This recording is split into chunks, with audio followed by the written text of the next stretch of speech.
여러분, 안녕하세요. 삼성그룹 회장의 마음을 단번에 사로잡은 김용빈의 무대가 모두를 충격에 빠뜨렸다.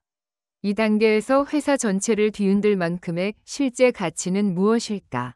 이날 무대는 단순한 경연이 아니었다. 그것은 한 인물이 가진 본질적인 힘이 실시간으로 증명된 순간이었다. 김용빈. 무대에 오른 그는 단 3분 동안 수천 명의 관객은 물론 그 자리에 참석한 재계 최고 권력자의 마음까지 완전히 장악해버렸다. 그런데 놀라운 건 그 감동이 단지 예술적 감상에 그치지 않았다는 점이다. 이 무대는 이후 대기업 내부에서 실제 회의 안건으로 상정되었고 삼성그룹 고위층 사이에서도 긴급한 논의가 이어졌다고 한다. 김용빈이라는 이름 석자가 담긴 보고서가 이건희 회장의 책상 위에 올랐다. 단 한 번의 무대가 기업 전체의 감성 마케팅 방향을 바꾸게 만들었다. 충격적이다. 단 한 번의 무대, 단 한 명의 가수, 단 몇 분의 시간. 그러나 그 영향력은 기업 브랜드 전략, 소비자 인식 구조, 그리고 재계 흐름까지 흔들어 놓았다. 이제 모두가 궁금해지기 시작했다. 도대체 김용빈의 어떤 무대가 회장의 마음을 사로잡은 것일까? 그리고 이 무대에는 얼마나 큰 비즈니스적, 문화적 가치가 숨겨져 있었던 것일까? 그날의 영상은 단 몇 시간 만에 사내 메신저를 타고 삼성전자, 삼성물산, 제일기획, 삼성생명, 심지어는 미래전략실까지 퍼져나갔다. 지금 이 감성, 지금 이 사람, 놓치면 경쟁사가 잡는다. 누군가는 그렇게 말했다고 한다. 실제로도 그 이후 김용빈은 다수의 기업 러브콜을 받았고 국내 최대 광고 대행사들은 그를 중심으로 새로운 감성 아이콘 캠페인을 기획하기 시작했다. 하지만 이건 단순한 홍보의 대상이 아니다. 김용빈이라는 브랜드, 그의 진정성, 그가 전달하는 울림은 상품이 아닌 메시지다. 사람의 마음을 움직이는 힘, 그게 바로 삼성 회장이 반응한 이유였다. 그리고 지금 대한민국 경제계는 묻고 있다. 김용빈이 만들어낸 이 파장은 단순한 연예계 이슈인가? 아니면 새로운 시대의 가치 창출 모델인가? 2025년 4월 서울 강남 한복판에서 열린 가요무대 40주년 특별기획쇼는 단순한 음악방송 이상의 상징적인 무대였다. 이날 출연자 중 단연 돋보였던 인물은 다름 아닌 김용빈. 평소에도 탄탄한 실력과 독보적인 무대 장악력으로 주목받아왔던 그는 이번 무대에서 모든 것을 뒤흔들 만한 일대 사건을 만들어냈다. 그 중심에 있던 인물, 바로 삼성그룹의 현 회장 이재윤.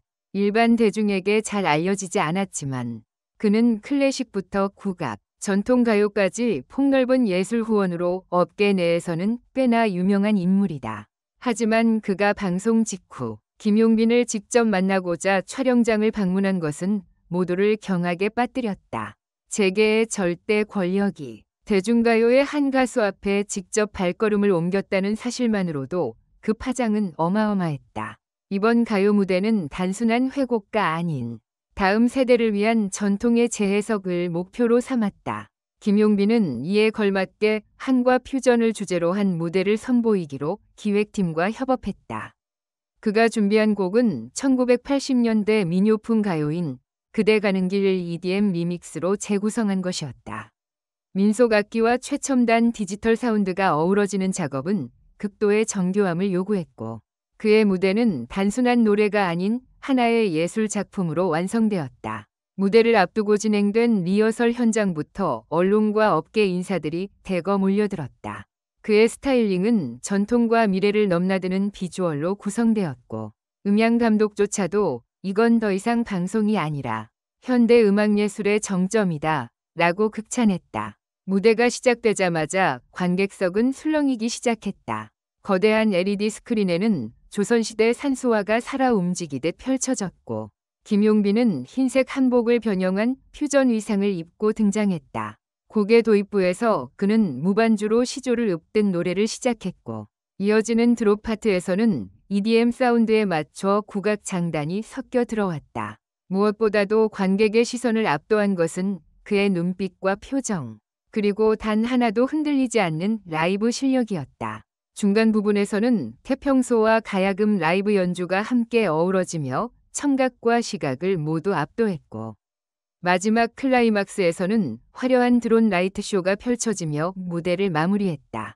전통의 향기를 담은 퍼포먼스에 현대적 감각을 완벽히 접목한 이 무대는 그야말로 충격 그 자체였다. 현장에서 관람하던 이재은 회장은 감정이 복받친 듯 자리에서 일어나 기립 박수를 보냈다. 기업 총수가 방송 도중에 공개적으로 감동의 반응을 보이는 건 전례 없는 일이었다. 그의 모습은 그대로 방송 카메라에 잡혔고, 이는 SNS를 통해 전 세계로 퍼져나갔다. 공연이 끝난 직후 각종 포털 실시간 검색어는 김용빈 무대, 삼성 회장 감동, EDM 국악 혁명 등의 키워드로 도배되었다. 유튜브에 올라온 영상은 12시간 만에 1천만 조회수를 돌파했고, 외신들까지 이를 보도하며 K뮤직의 진화라는 제목을 달았다. 그러나 가장 큰 충격은 그 다음에 찾아왔다. 삼성문화재단은 바로 다음 날 김용빈에게 단독 전송예술가 계약을 제안했고, 김 회장은 이례적으로 그룹 전사 이메일을 통해 김용빈이라는 이름을 기억하라는 메시지를 직접 발송했다.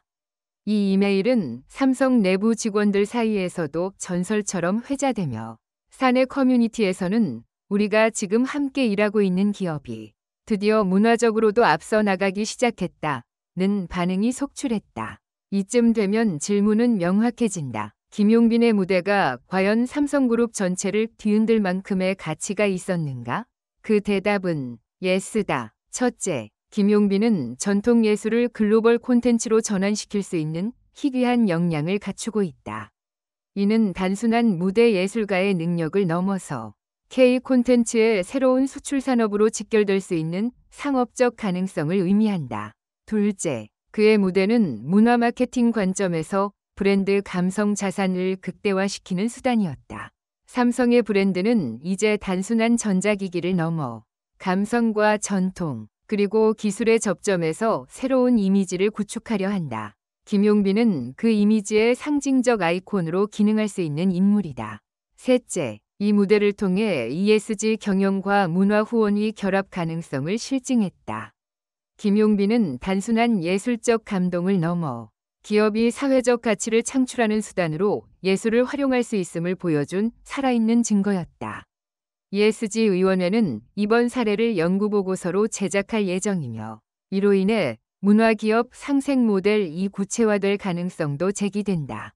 현재 김용빈은 삼성문화재단을 통해 전 세계 20개국에서 예정된 KR이랑 월드투어 위 메인 아티스트로 내정되었으며, 2016년에는 뉴욕 메트로폴리탄 오페라 하우스에서의 단독 공연도 추진 중이다. 동시에 국내 교육기관과 협력해 전통음악 리더 양성 프로젝트도 기획 중이다. 이외에도 그는 최근 K 콘텐츠 융합연구소의 자문으로 참여하며 VR과 전통예술의 결합 실험에도 착수했다. 또한 각종 브랜드들과의 협업 요청이 폭주하고 있으며, 심지어 김용빈을 주제로 한 다큐멘터리 제작도 논의 중이다.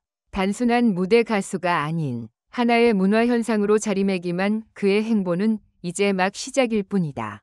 이미 하나의 가수에서 하나의 문화현상으로 자리매김한 그의 존재는 단순한 유명인을 넘어 국가 전략 자산으로도 고려될 수 있다.